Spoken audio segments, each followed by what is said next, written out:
le thème de cette webconférence, de cette formation en ligne, de cette petite discussion, c'est de découvrir le lien entre la géobiologie et le mégalithisme. Souvent, c'est un peu confus, je dois dire que même parfois pour moi, c'est un petit peu confus de vraiment comprendre ce lien. Mais en fin de compte, il réside à très peu de choses. C'est que les mégalithes, c'était nos premières maisons. Ouais, les maisons en bois, mais on parle vraiment dans la géobiologie, dans les connaissances de la géobiologie, ça remonte jusqu'à l'ère préhistorique, jusqu'au néolithique. Bien. Les premiers signes de géobiologie, ils sont apparus pendant la période du néolithique, donc on est moins 4000 avant Jésus-Christ, donc il y a 6000 ans, on parlait déjà de géobiologie, de réseaux cosmotelluriques, il y avait déjà des traces de quelque chose. C'est vrai que les peuples avant vivaient beaucoup plus en connexion avec la nature, avec la planète, et du coup, c'est pour ça qu'on retrouve des alignements de pierres, qu'on retrouve des gravures, des symboles, des signes et différentes choses. Donc,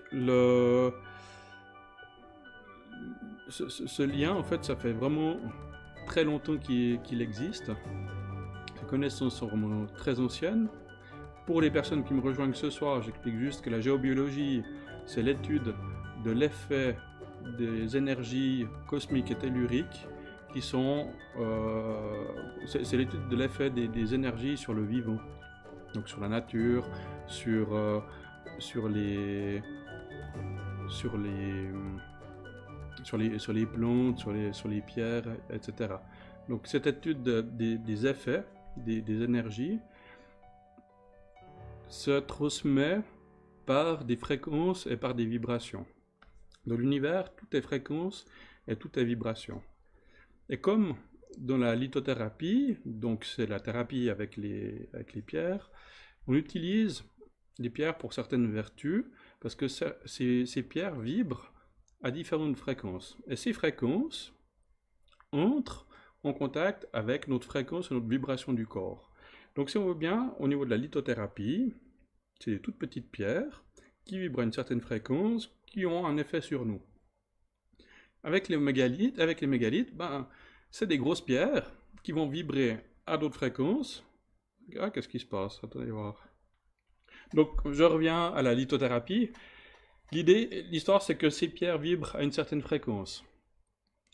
Ça a un effet sur notre corps, et les mégalithes, ben, ça vibre sur d'autres fréquences beaucoup plus lourdes, beaucoup plus puissantes et beaucoup plus fortes. Donc ce que j'ai pu remarquer, c'est que, ce que j'ai remarqué par rapport à mes observations, mais aussi en visitant tous ces lieux historiques, donc les cromlechs, les dolmens, etc., c'est que c'est vraiment certaines qualités de pierre qui ont été utilisées pour ces hauts lieux, et à chaque fois, chaque pierre a une utilisation ou fait vibrer différents chakras. Donc c'est assez intéressant de travailler avec ça, de se connecter avec les pierres, parce que du coup, ça peut nous apporter une harmonisation des énergies, ça peut nous apporter du nettoyage, de la guérison, du bien-être, ça peut nous apporter un déblocage émotionnel, donc ça va vraiment travailler sur nos chakras. Donc, le lien entre avec le mégalithisme et puis notre santé est vraiment très important, parce que, à la manière de la lithothérapie, il suffit d'aller se poser sur ces pierres pour que ces pierres aient un effet sur notre santé. Et du coup, il faut que je boive encore un petit verre, je crois. Du coup, ce que j'ai pu remarquer, donc, c'est que ces pierres sont disposées dans certains endroits, des endroits spirituels, qui sont en lien avec des habitats, où il y a des traces historiques d'habitation en pierre, des traces de travail et de l'eau. Donc du coup, le fait d'avoir ces mégalithes qui sont positionnés dans certains sens, permet de créer une harmonisation sur la totalité de l'espace, de la zone de vie de la personne. Que ce soit le travail, la maison, le spirituel et la vie en général. Et à la manière que le faisaient les anciens, euh, à la manière que faisaient les anciens, cette harmonisation, maintenant on peut le retrouver en faisant de la géobiologie, donc de la médecine de l'habitat. Par exemple, j'ai dit lors du dernier live que le Feng Shui était une petite sœur de la géobiologie. Donc vous voyez un petit peu le lien, c'est-à-dire que le Feng Shui découle de la géobiologie, parce que c'est beaucoup moins ésotérique et beaucoup plus carré. Dans le Feng Shui, la maison possède des zones, une zone de travail, une zone habitation. Je connais pas vraiment pas, je suis vraiment, j'ai vraiment pas beaucoup de connaissances au Feng Shui, mais je sais qu'à chaque fois c'est réparti par zone, une zone fortune, etc. Ou une zone argent.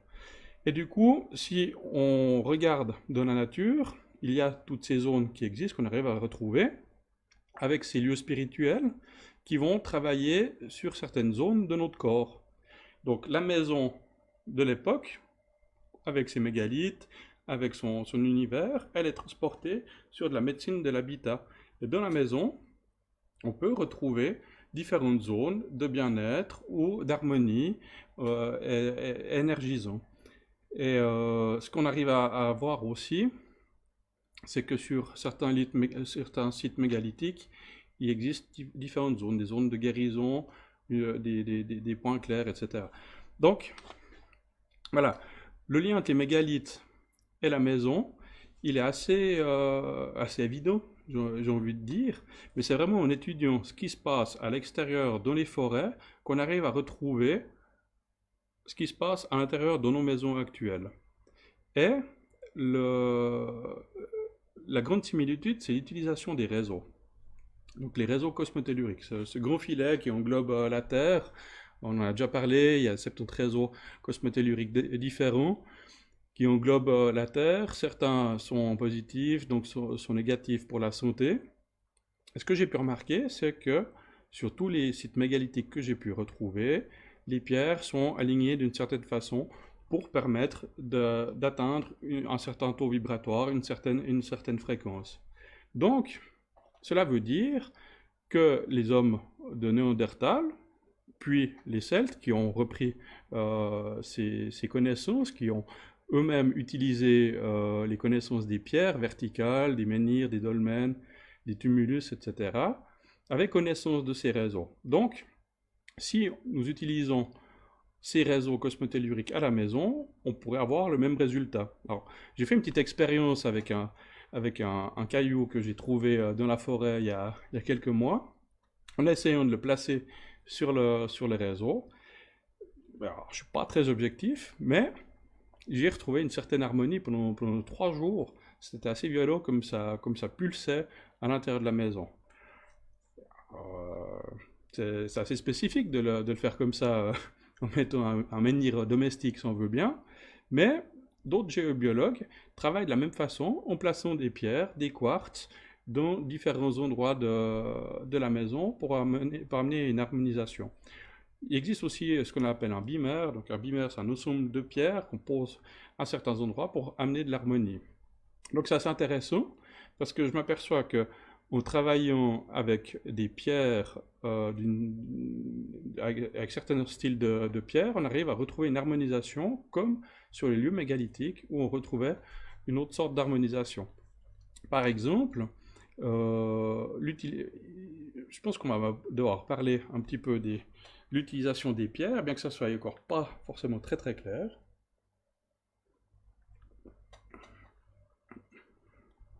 Bien que ce ne soit pas encore forcément très très clair, je pense que je vais vous montrer aussi l'utilisation définir déjà certaines pierres.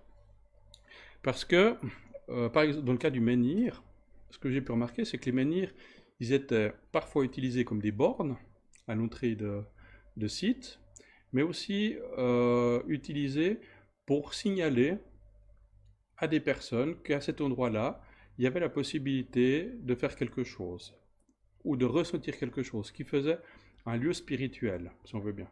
Alors, je vais juste changer de page. Attendez, c'est un petit côté technique. Voilà.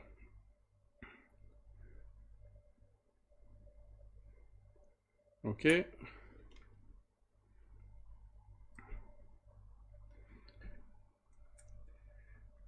Donc là, je peux vous mettre une petite photo de menhir, ou une grosse photo de menhir, ça dépend. Voilà. Le menhir de Grandson. Le menhir de Grandson, il est juste à l'extérieur au nord. Il est assez intéressant parce qu'on voit vraiment cette forme comme ceci, verticale. Il y a des menhirs à peu près de toutes les tailles, hein. Si on regarde de ce côté-là, par exemple, c'est des pierres qui sont levées. La forme, elle change parfois. Là, on voit aussi, il y a des dalles, comme ceci. Voilà, il y en a d'autres qui sont pointus. Voilà. Mais je reviens sur le menhir de Grandson. Voilà, le menhir de Grandson, là, on arrivera bien à se rendre compte, c'est que, en fait, on arrive à voir. Ok. Le menhir de Grandson, il a vraiment une forme qui est verticale avec une pointe. Et en fait, le but de ce menhir, c'est de rassembler toutes les énergies négatives, les énergies telluriques qu'il y a dans le sol, pour les envoyer en haut vers l'univers. C'est vraiment un système de canalisation, si on veut bien. Donc, quand on voit un menhir qui est comme ça, placé au milieu, à peu près au milieu de nulle part, ça serait vraiment un système de canalisation des énergies telluriques pour les renvoyer dans la nature. Voilà. Après, je peux revenir sur une autre page. Voilà, donc ça c'est un menhir. Après, il y a les dolmens. Là, je peux vous montrer un dolmen que j'avais visité, qui est assez connu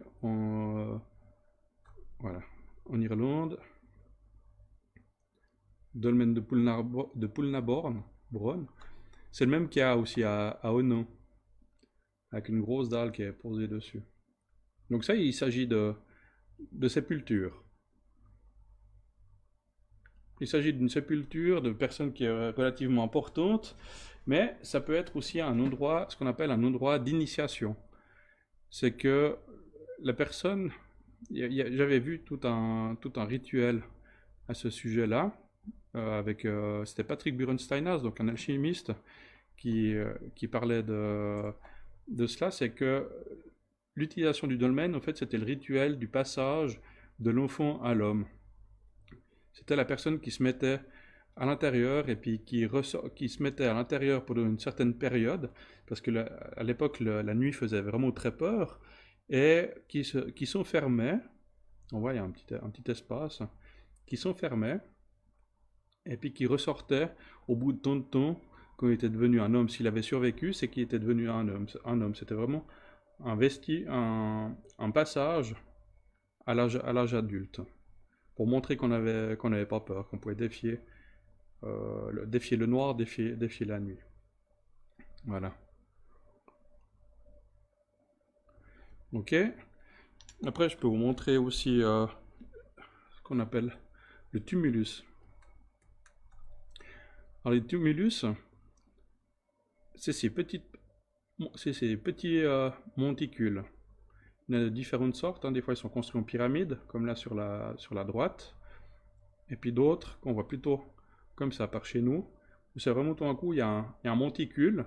Mais en fait, il y a quelque chose qui est là derrière, qui est là-dessous, je veux dire. Celui qui est le plus connu, qui est aussi un des plus grands, c'est le tumulus de Newgrange. Voilà. Donc c'est ce qu'on appelle une tombe à couloir.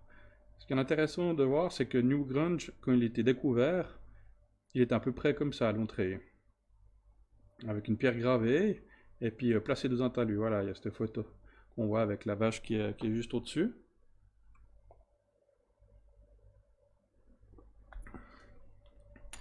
Et puis la pierre gravée qui se trouve là au sol. Mais ça ressemble plus bêtement à un mur en pierre si on ne sait pas vraiment. Et au final, une fois que les archéologues ils ont fait ce travail, Master Boyce, voilà, on s'aperçoit que c'est un grand un grand monument. J'ai pu aller aussi le visiter en Irlande. Bon, c'est très touristique. Alors, du coup, j'étais juste passé devant. Mais il y avait d'autres sites que Newgrange. Il y avait North, justement. Donc, on voit de nouveau ce grand talus avec l'alignement de pierre qui est juste là et des petites bosses aussi. Donc, ça, c'est des pierres, c'est des tombes. Ouais, c'est des tombeaux ce qu'on appelle tombeaux à couloir. Voilà, peut-être que j'arrive à trouver un plan pour vous montrer. Voilà, c'est vu de l'intérieur. Ce qui est intéressant avec ce tumulus de Newgrange, c'est qu'il est aligné euh, au solstice. Voilà, là on voit le plan. Donc ça veut dire que l'alignement solsticiel, c'est un alignement qui est en est-ouest, et que lors du solstice, lors des deux solstices annuels, le soleil vient se placer de ce côté-là, j'espère que vous arrivez à voir, ouais. Il vient se positionner exactement ici, et pendant toute la journée, il va éclairer la pierre qui se trouve tout au fond. C'est le seul jour où ça se produit. Peut-être que j'arrive à trouver une petite photo pour Newgrange. Solstice. Voilà. On voit et c'est le soleil qui vient éclairer toute la traversée du tumulus. Et étant donné qu'on n'a pas trouvé beaucoup de tumulus en Suisse, à ma connaissance, il y en a deux. Un qui se trouve à Asson, et puis l'autre qui se trouve à Moirier, juste là en bas. Alors, ça, je plaisante, mais quoi? Je plaisante, oui et non, c'est une suspicion. Mais on voit bien à l'intérieur les pierres qui sont alignées et qui forment un couloir. Et chaque pierre est gravée. On arrive à le voir quand on va en Irlande, il y a certains sites où on voit vraiment bien ces pierres qui sont mises en entrée. Si vous avez la possibilité d'aller en Irlande, alors passez du côté de Newgrange, ou bien il y a un autre endroit qui s'appelle, ouais, c'est la région c'est la vallée de la Boyne, la région de la vallée de la Boyne, où il y a des pierres qui sont vraiment incroyables. Après, dans ces pierres ici, ce que je connais aussi, c'est le Grunge Stone Circle à Lugger. J'ai mis une petite photo sur ma page cette semaine. C'est ce cercle de pierre. Ça, c'est un des plus grands cercles de pierre qu'il y a en Europe. Donc on voit sur tout le côté, sur l'ensemble du périmètre, il y a toutes ces pierres qui sont alignées, avec une ouverture ici en solsticiel qui amène la lumière sur cet arbre-là. C'est vraiment un endroit qui est magique. D'ailleurs, c'est aussi un endroit où il y a beaucoup de cérémonies, notamment pour Belten, qui se font là-bas.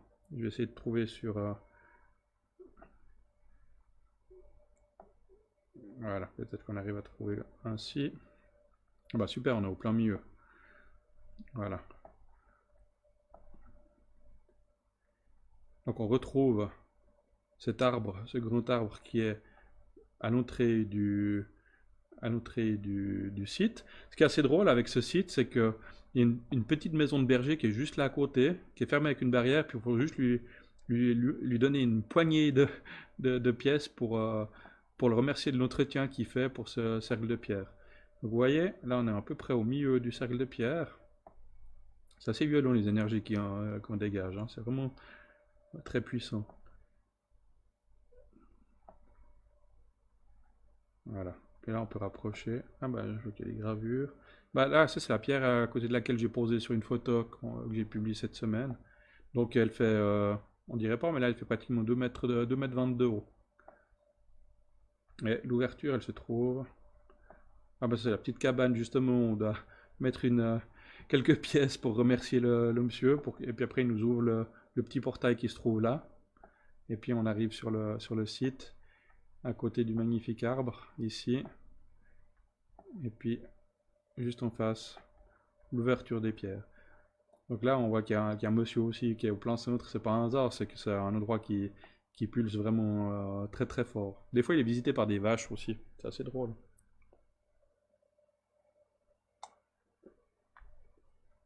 Voilà. Ok. Des cercles de pierre comme ça en Irlande, il y en a à peu près partout. Il y avait aussi une, euh, une pierre qui est très connue à la vallée de la Boyne, je vais vous montrer où c'est.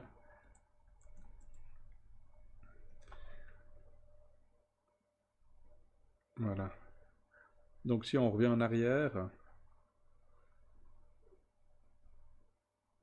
voilà, il y a Dublin qui se trouve là au milieu, puis c'est juste au nord de Dublin, avec la montagne de Tara, Hill of Tara. Ça, c'est un endroit qui est vraiment très particulier. Vous voyez cette pierre ici, il y a une légende qui dit que... Donc ça, c'est la pierre où il y a tous les rois celtes qui sont venus être couronnés jusqu'à à peu près vers le Moyen Âge. Parce que cette pierre avait une faculté, c'est que pour élire un nouveau roi, elle se met à siffler. Donc si vous allez à cette pierre, et qu'un coup elle siffle, c'est que vous avez des compétences pour devenir roi de l'Irlande. C'est un magnifique endroit ici. On peut le retrouver dans Street View 360. Voilà. C'est un très bel endroit. On voit ici encore des restes de tumulus, puis des ruines qui sont encore souterraines. Je vous fais un petit peu voyager ce soir. Voilà. Donc un peu paumé au milieu de nulle part. On voit qu'il y a les remparts qui étaient creusés ici. Encore un tumulus qui se trouve là-bas au bout, puis là c'est le chemin d'accès pour arriver vers cette pierre des rois, sur la montagne de Tara, sur le mont de Tara. Donc c'est vraiment un endroit qui est spirituellement très fort, très connu pour les Irlandais, puis au travers du monde celte. Il y a une magnifique énergie qui vient.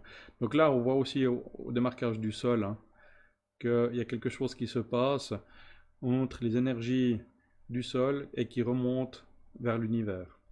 Voilà. Donc c'est toujours ce principe de cosmotellurique et d'usage des pierres.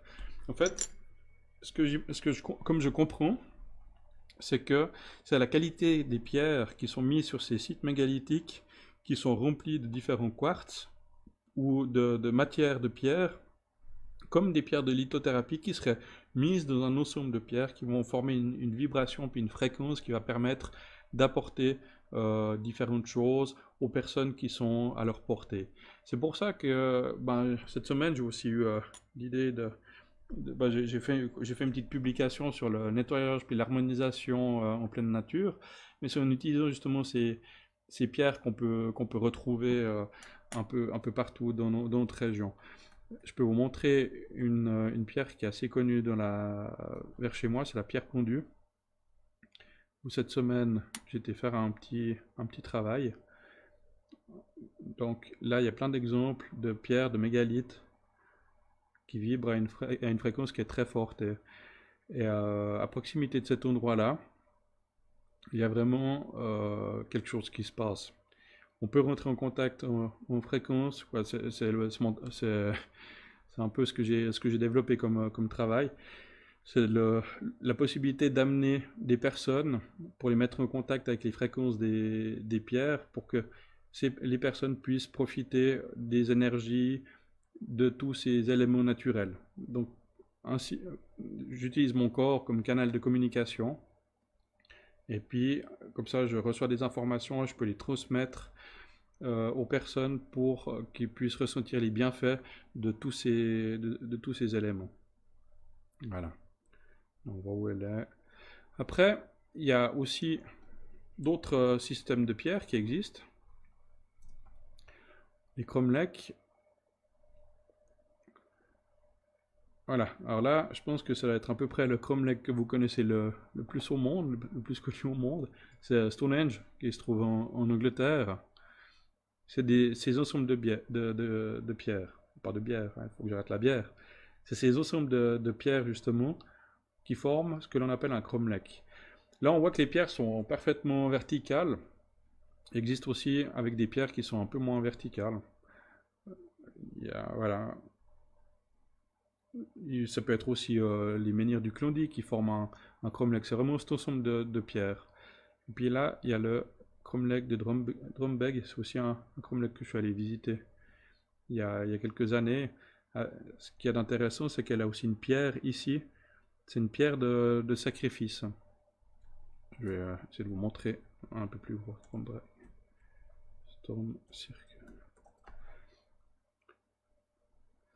Bon, il y a des vidéos.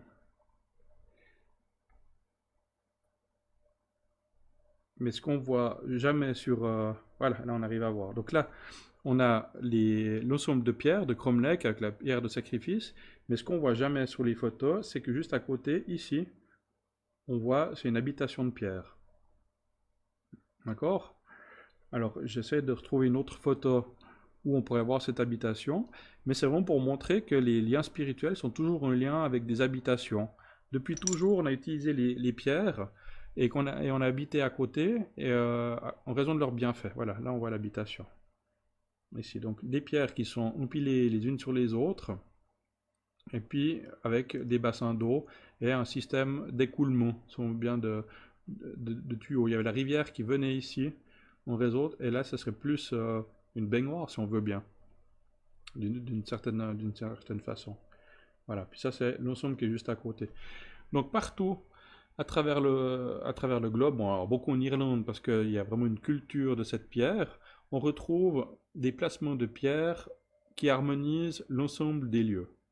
Et ces pierres sont placées, elles ne sont pas placées au hasard, elles sont placées sur des réseaux, à chaque fois différemment.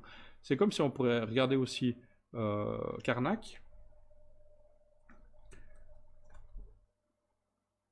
tous ces mégalithes. Alors, là, on peut voir les ensembles de Karnak. À chaque fois, ils sont mis de manière géométrique, mais ils ont des raisons aussi à ça. Alors, la raison, elle est quand même assez floue.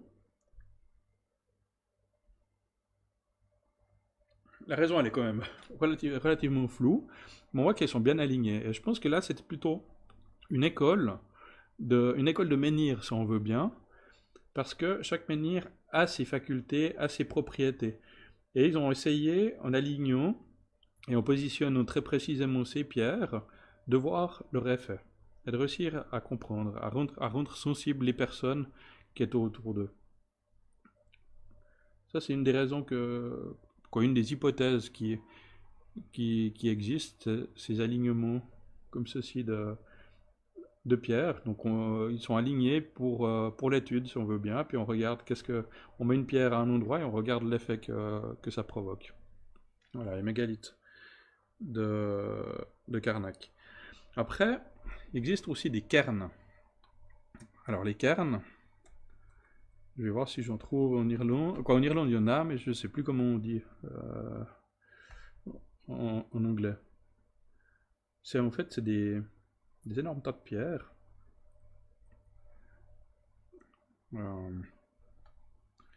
C'est des énormes tas de pierres. On pourrait passer à côté et puis se dire que c'est les pierres d'Ichou en fait. Voilà. Carrockhill. Celui-là, il est tout en haut d'une montagne. C'est un endroit qui est vraiment assez incroyable. Que je suis aussi allé visiter. On arrive vraiment au sommet d'une montagne qui est très pendue, très en pente. Et tout d'un coup, on voit un énorme tas de pierres. Et cet énorme tas de pierres, il possède juste une ouverture. Bon, maintenant, il y a un portail qui est mis devant. Mais il y a juste une entrée comme ceci, puis il n'y a plus du tout de terre qui est posée par-dessus. C'est assez drôle comme endroit. Et juste à côté, il y a aussi des... Ouais, parce qu'ils écrivent cairn comme ceci. Ouais. Et juste à côté, il y a aussi des habitations. Alors, c'est quoi? C'est Carrockhill, hein, je crois. Je vais voir si je trouve encore d'autres... Carrockhill. Ouais, on voit pas bien. On voit qu'il y en a un deuxième qui est juste à côté. Mais sur l'autre montagne, ah, ici, il y a de nouveau des pierres d'habitation, si on veut bien. Voilà. Donc en tout temps, les pierres ont fait partie de la vie des gens, en fait. Voilà. Voilà, ça c'était l'ensemble de... On voit bien justement là au bout, Carrockhill qui est au sommet de la montagne. Et ici de nouveau, une habitation, ou bien une tombe, ou ou quelque chose, tout un ensemble qui se fait au sommet de la montagne. Voilà, ils appellent ça un complexe en anglais. Voilà, le passage tombe. Donc là, on voit une coupe de l'intérieur, les empilements de pierre, et puis le couloir qui se fait ainsi à l'intérieur avec à chaque fois des chambres. Voilà. Ça, c'est des choses qu'on retrouve aussi dans les forêts qui sont juste au-dessus de chez nous. Quand on passe lors d'une... Ouais, il y a eu deux randonnées cosmotelluriques qu'on a fait. Une où il y avait le menhir qui était dressé. Donc la première, c'est celle qui se passe dans les bois de Moirier, où on voit justement ces empilements de pierres. Moi, c'est des pierres qui sont un petit peu plus grosses, mais il y a aussi des passages tombes, donc des pierres qui sont superposées et qu'on pourrait passer dessous. Mais ça demande de creuser un peu. Et puis l'autre tumulus, les autres tumulus qu'on arrive à voir, c'est dans la randonnée qui s'appelle l'eau des Gothettes. À un moment donné, on voit le dolmen qui a 10-20 cm de terre avec cette dalle qui est posée sur le côté avec l'arbre, mais qu'on est entouré justement de ces petites collines qui ressemblent à celle-ci, si on veut bien, qui ressemble au tumulus. Là, je vais revenir aussi en arrière parce que il y a un site il y avait un endroit qui est apparu juste avant, que je peux vous montrer.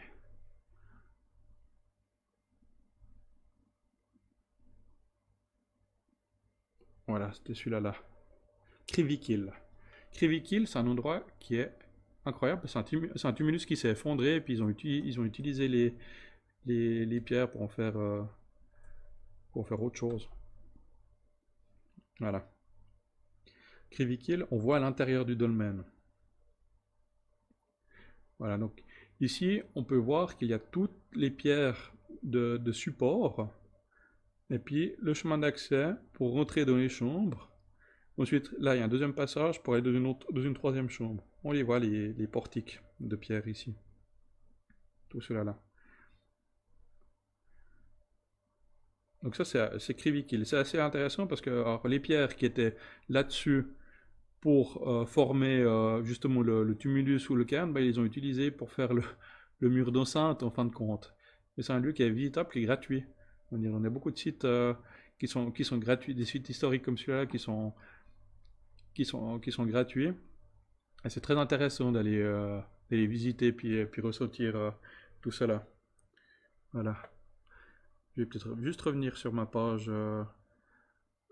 Attendez, on va voir s'il y a eu des petites questions. Merci, vous êtes encore là, bêtement.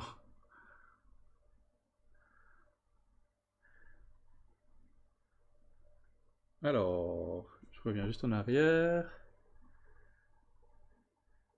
Oh, il y a du monde qui est venu. Bonsoir à tous. Ma caméra, elle arrête pas de zoomer et de dézoomer de nouveau. Je suis désolé, j'ai mis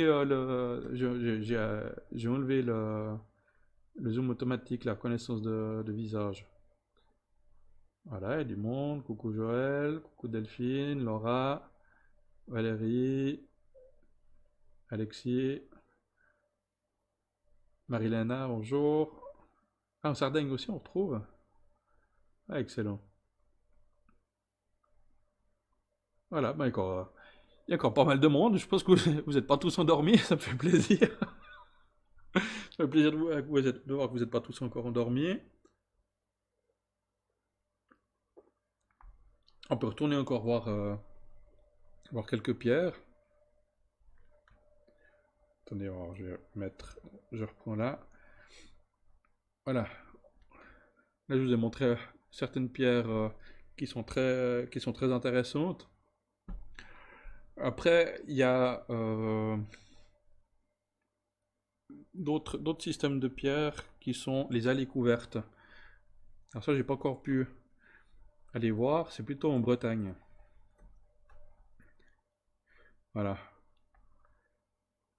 Alors j'en ai vu quelques-unes en Irlande, mais jamais aussi longues. Ça, c'est une particularité régionale. Ce que j'ai pu remarquer aussi, c'est que il y a des particularités régionales, c'est-à-dire que ces particularités dépendent de la période à laquelle les hommes ont été dans ces régions.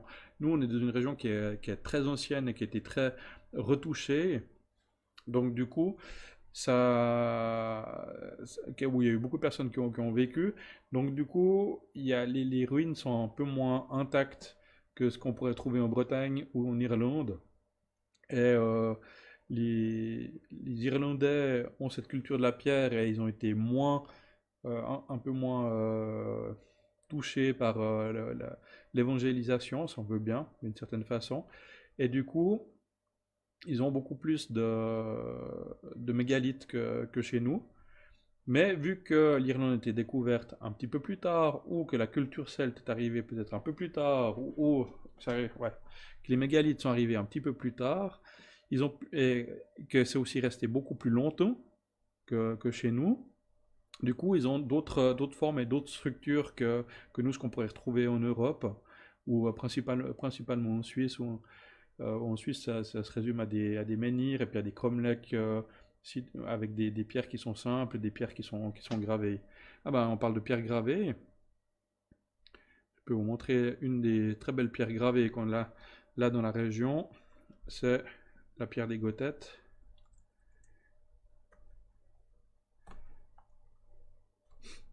Voilà.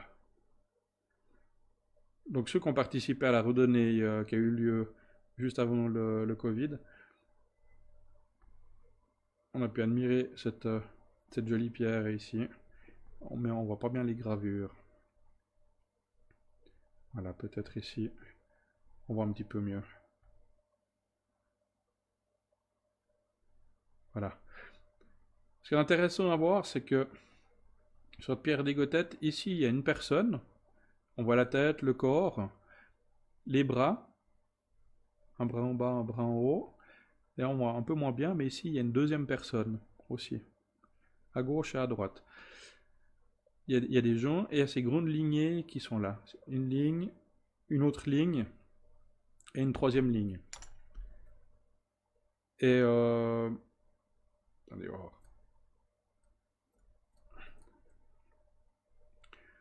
Il y a beaucoup de choses qui ont été dites sur cette pierre, mais en fin de compte, on ne sait pas grand-chose. Puis remarquez la qualité de la pierre, elle est remplie de cristaux aussi, cette pierre. Donc elle brille quand elle est au soleil. Et toutes les pierres qui sont mises sur des hauts lieux de la région sont toutes de cette qualité de pierre remplie de cristaux. Donc les gens les ont laissés volontairement, les ont pas utilisés pour faire des armes ou bien de la construction, ils les ont laissés volontairement dans un but, mais le but il n'est pas encore tout à fait clair. Certaines personnes voient des pattes ici, là, avec une trompe, et puis ils utilisent la forme du dos pour dire que c'est des animaux. D'autres personnes voient que c'est une scène de chasse avec un arc, etc. Ben, les personnes avec lesquelles je suis allé sur ce site savent que je pense que c'est carrément autre chose. On est plus proche d'un tableau apocalyptique qu'autre chose, parce que pour la simple et bonne raison, c'est que cette pierre, elle est remplie de cupules, donc c'est des petits creux de pierre qui ont été faits à la main.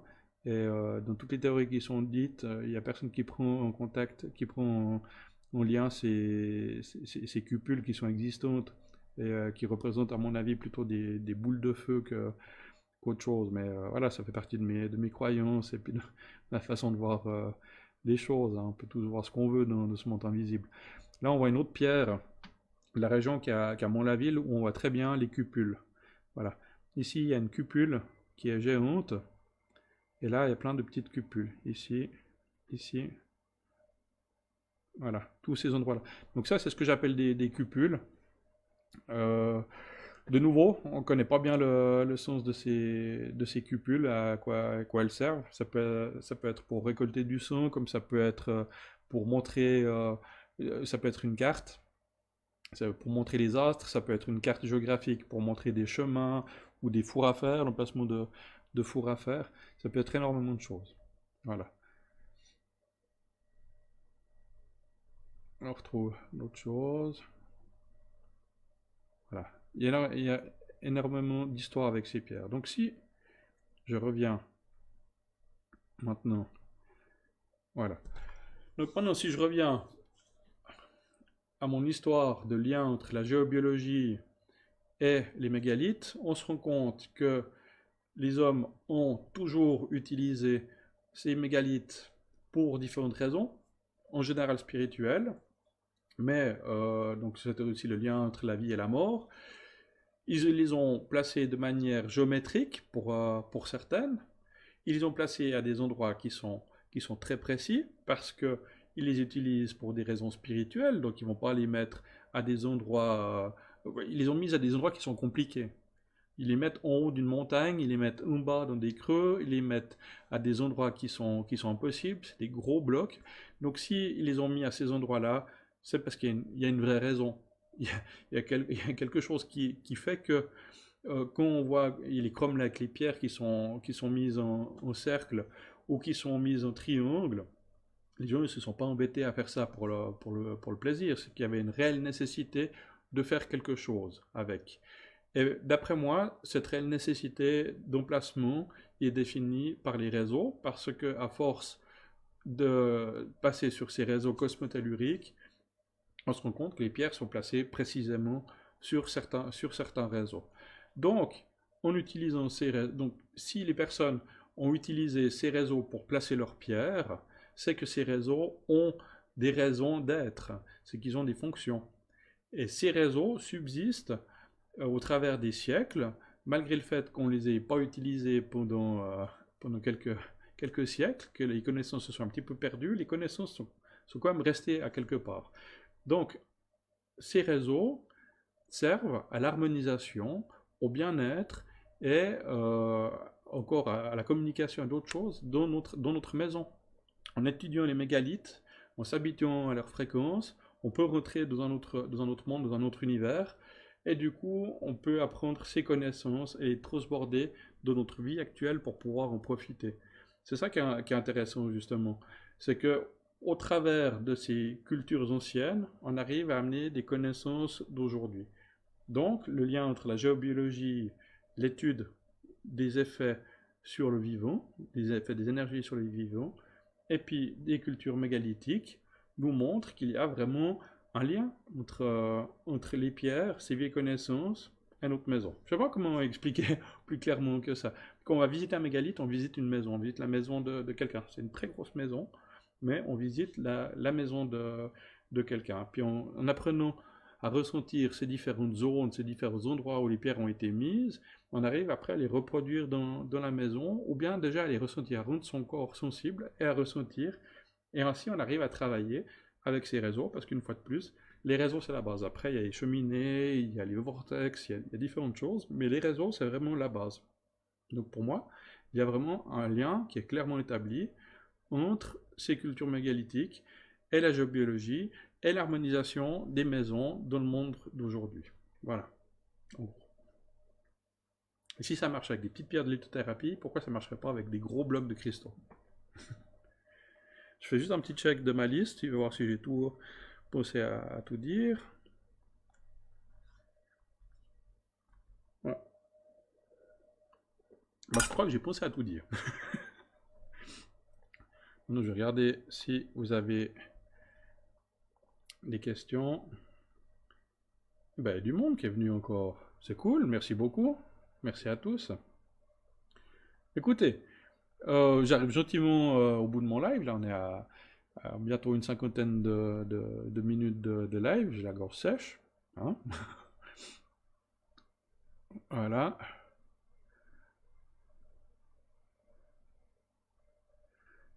Est-ce que vous avez des questions?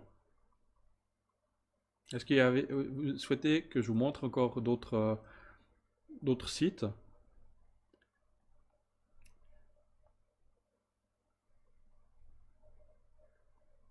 Voilà. N'hésitez pas à me poser des questions actuellement. Salut Marc. Je vais marquer coucou. J'arrive gentiment à la fin du live. Donc, n'hésitez pas à venir aussi à la fin du live pour discuter. Je vous rappelle les dates importantes.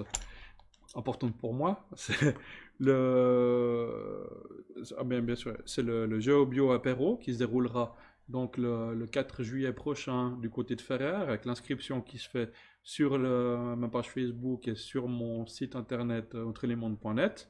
GeoBio Apéro, on commence à 10h30, on se fait une petite balade, après on se fait l'apéro, un petit exercice pour découvrir l'invisible, échanger, partager. Et puis après, on passe une partie de l'après-midi ensemble, on verra comment ça se déroule, quoi. C'est vraiment sous le signe du partage et puis de la rencontre, quoi. Ça me ferait plaisir de vous voir. Et puis je pense que ça va être un moment agréable de pouvoir partager des personnes qui sont dans le même dynamisme, dans la même énergie. Et puis dans les prochaines dates, il y a aussi le 22 août. Donc ça, c'est l'initiation, c'est 1 heure d'initiation à la détection des réseaux telluriques qui se passera lors de la journée bien-être qui se déroulera à Orny. Ma tranche horaire, c'est à 15h, donc on se donne rendez-vous à 15h sous la yourte jusqu'à 16h, et puis je procéderai à juste une petite explication de ce que c'est les réseaux cosmotelluriques. Après, on va confectionner nos propres baguettes, et puis on ira directement tester en live ces réseaux, voir qu'est-ce qu'on ressent. Et le troisième rendez-vous, c'est la journée de formation qui aura lieu le 29 août au même endroit à Orny. C'est je ne me rappelle plus c'est route de la Plaine 20, sauf erreur. Il y a toutes les informations se trouvent sur mon site internet autrelemonde.net et sur la page Facebook autrelemonde.net.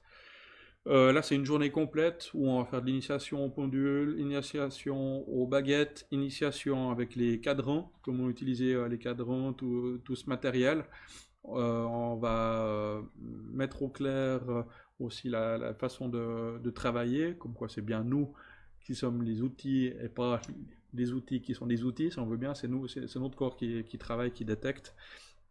Et ensuite, on va analyser quelques phénomènes énergétiques qui seront dans la région. Comme ça vous donnera des clés pour pouvoir vous exercer par la suite chez vous de manière assez simple. Et puis en essayant de vulgariser le plus possible les explications, comme j'ai un peu l'habitude de faire, j'ai envie de dire.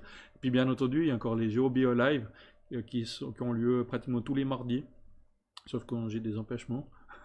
Mais le mardi soir, vous pouvez 20h30, on se retrouve à chaque fois sur ma page Facebook. Je vois qu'il y a eu quelques questions qui sont arrivées, je vais vite jeter un petit coup d'œil. Les pierres à cupules font quelque chose au niveau énergétique. Isma, j'arrive trop tard. Ouais. Alors, Isma, t'inquiète pas, parce que les lives, je les mets à chaque fois sur ma chaîne YouTube. Alors, si jamais, je vais faire un petit truc. Je vais vous mettre en lien ma chaîne YouTube ici.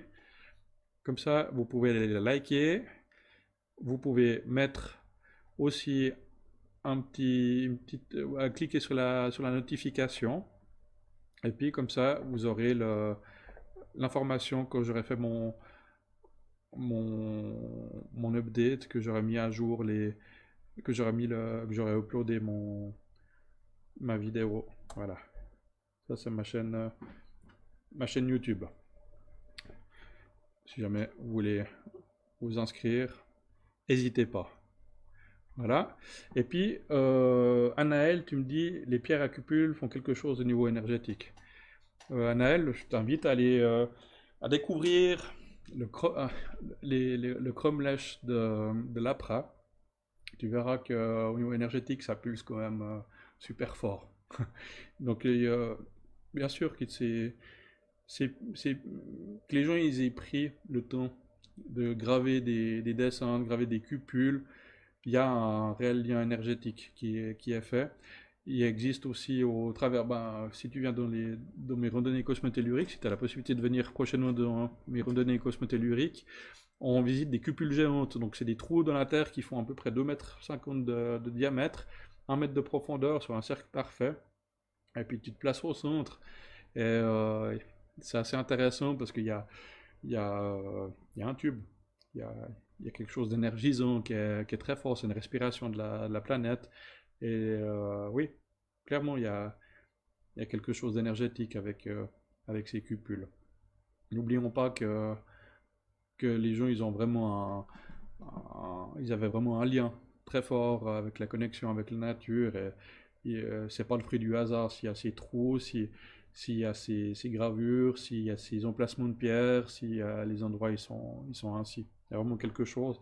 Et au travers de ma pratique, je ne veux pas dire quotidienne, mais où que j'amène des gens sur les sites et tout ça, on, on ressent un peu toutes ces énergies. C'est vraiment très, très, quoi, moi, je suis un passionné, j'adore ça. Je suis vraiment très intéressé d'aller visiter tous ces sites, tous ces endroits, ressentir les endroits, qu'est-ce que ça peut apporter, puis après ressentir les effets aussi sur moi-même. La- les premières fois que je suis rentré en contact avec le cromlech de l'Apra, j'ai pas dormi pendant 3 jours pratiquement. Tellement que c'était puissant en énergie. C'était vraiment quelque chose de très très fort, hein. Mais attention, c'est qu'au niveau géobiologique, il y a une manière d'entrer sur les sites. On n'y va pas sac au dos en train de randonner et puis randonner comme ça et puis on s'arrête et on fait le pique-nique. En géobiologie, il y a des portails qui sont à passer. Et puis pour réussir à franchir ces portails, on doit harmoniser, vibrer sur une certaine fréquence. Donc ça se fait par étapes, si on veut bien. Et puis à chaque fois qu'on franchit une étape, il y a un portail énergétique qui s'ouvre, qui permet après de pouvoir rentrer en contact et puis rentrer en profondeur avec le site et avoir ensuite contact avec d'autres choses. C'est un petit peu perché comme concept, mais je pense que Marie-Léana, si tu es encore là, elle a pu tester cette semaine là, cette façon d'entrer dans des bulles énergétiques sur les sites. Et c'est quelque chose de. Voilà. C'est quelque chose d'assez fort et puis d'apaisant. C'est vraiment quelque chose de très intéressant que je vous invite à venir découvrir. Voilà. Ok. Je vous remercie d'avoir suivi toute cette soirée-là. Je suis étonné que vous soyez encore tous ici. On parle que de cailloux et puis tout le monde qui est encore là. C'est cool. Dans tous les cas, ça me fait très plaisir d'avoir d'avoir ce soutien au travers des formations et de ces discussions que je propose. Et puis, j'espère qu'on se verra tout prochainement, que les mesures Covid vont encore s'ouvrir, comme ça on pourrait organiser un événement un peu plus grand. Et pour l'instant, il y a encore de la place, si jamais, sur les événements que je crée. Vous pouvez consulter ma page Facebook. Je peux aussi remettre le lien ici pour les événements. Attendez voir. Comme ça, vous aurez la totalité des événements. Ça sera peut-être plus facile.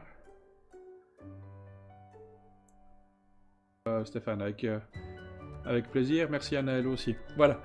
Et je vous souhaite à tous une super bonne soirée. Rendez-vous mardi prochain. Mardi prochain, c'est quoi le programme? Vous avez regardé un petit peu? Alors... Ah, mardi prochain, on va parler des protections et du nettoyage énergétique. Ça va être un super chapitre. Là, vous pouvez seulement participer à ce Géobio Live et puis le partager autour de vous, parce que je vais parler des protections énergétiques qu'on peut faire pour éviter de se faire aspirer de l'énergie, pour se protéger des mauvaises ondes, on va parler du nettoyage énergétique, que ce soit des lieux ou du nettoyage énergétique corporel, si on veut bien. Donc c'est un Géobio Live qui va être un petit peu plus long que celui-là, j'imagine. Et puis n'hésitez pas à inviter du monde et puis à partager autour de vous. Voilà. Donc prochain Géobio Live le 9, mardi 9 juin, pour le thème de la protection et du nettoyage énergétique. Je me réjouis de vous revoir et je vous souhaite une bonne soirée. À tout bientôt. Bye bye. Ciao Olivier.